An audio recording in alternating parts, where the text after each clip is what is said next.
have therefore reviewed the present limits with my right honourable friend, the Secretary of State for Social Security, and we have decided they should be raised. The limit for income support and family credit, where the stress is less great, will rise simply from £6,000 to £8,000.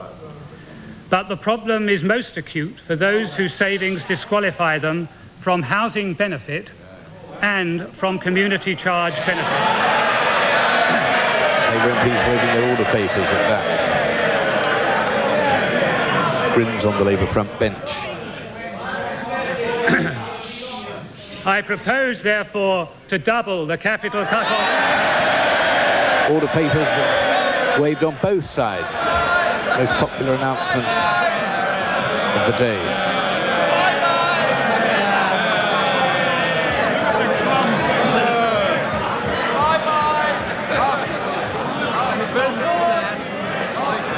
Both sides pleased about the relief on poll tax. The Labour MP trying to intervene. John Reid trying to intervene. It's unlikely he'll get anywhere, though. For both these benefits,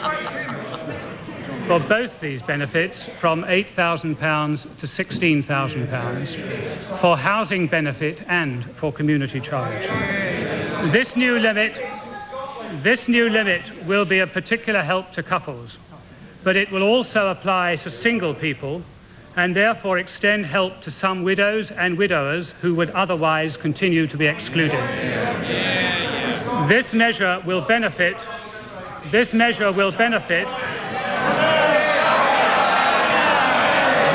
Now Donald Dewar, the Scottish Labour MP, trying to intervene.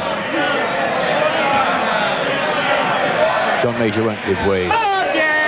Harold Walker intervenes. Clearly the Chancellor is not giving way. It's the Chancellor of the Exchequer.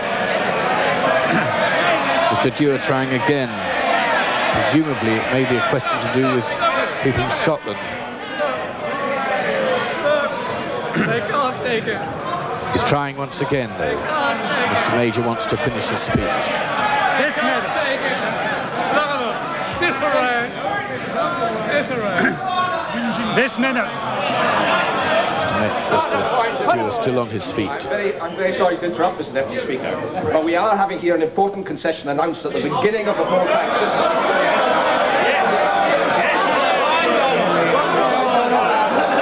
At the beginning of the poll tax system in England and Wales. The system has been running for over a year in Scotland. Is it possible? Oh dear. Clearly it's not a point of order, Mr. Chancellor of the Exchequer.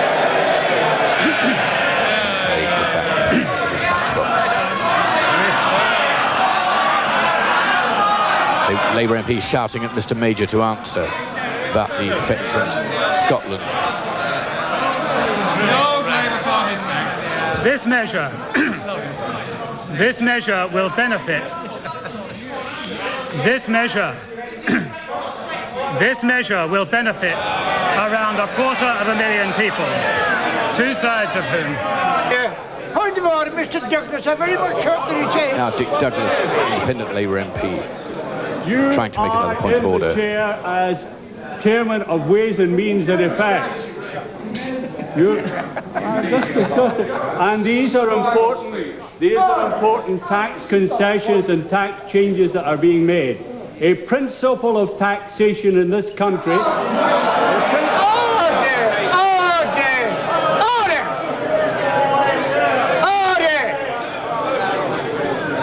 Gentleman knows that is not a point of order for me to deal with.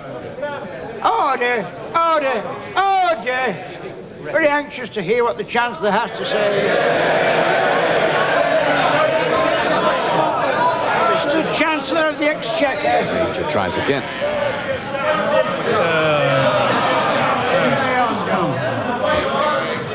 This measure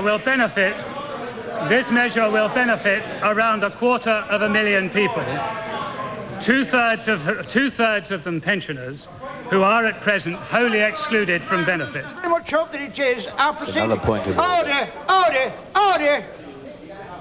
Must tell the honourable gentleman that it does the House's reputation little good to have the Chancellor's speech interrupted by what are clearly... Brian Wilson is now trying to put a point of order. For the chair, Mr. Wilson. It's precisely in the interest of the House's reputation. At a point of order, I would ask if the Chancellor would immediately make clear whether the concession he has announced applies retrospectively to Scotland. Retrospectively to Scotland, he was asking. Clearly is not a matter for the chair. Points of order must be for me, not for ministers. Chancellor of the Exchequer!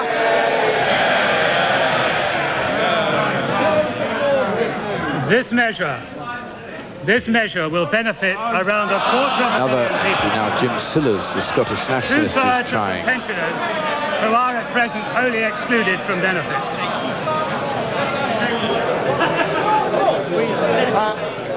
Mr. Deputy Speaker, would it be in order, given that many of us, especially on this side of the House, because of the noise, were unable to hear what the Chancellor said,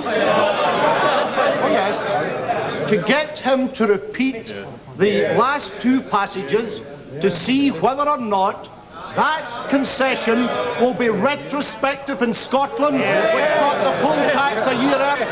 Order. I'm not going to listen to any more bogus points of order.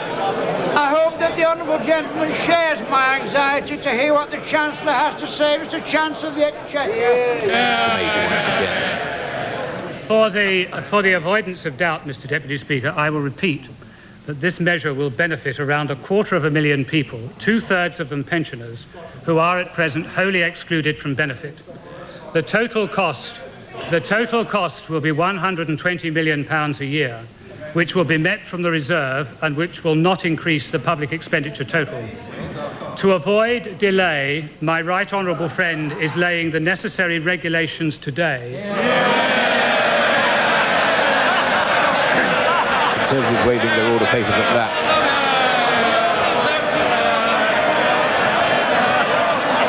Cheering and waving their order papers.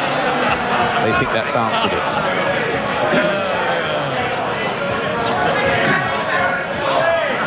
Today,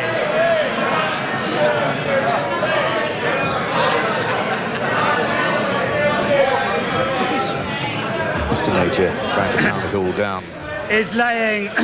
is laying the necessary regulations today, so the limits will be increased when benefits are uprated at the beginning of April. He will discuss the operational implications of this change with local authorities immediately. Mr. Deputy Speaker, this is a savers budget.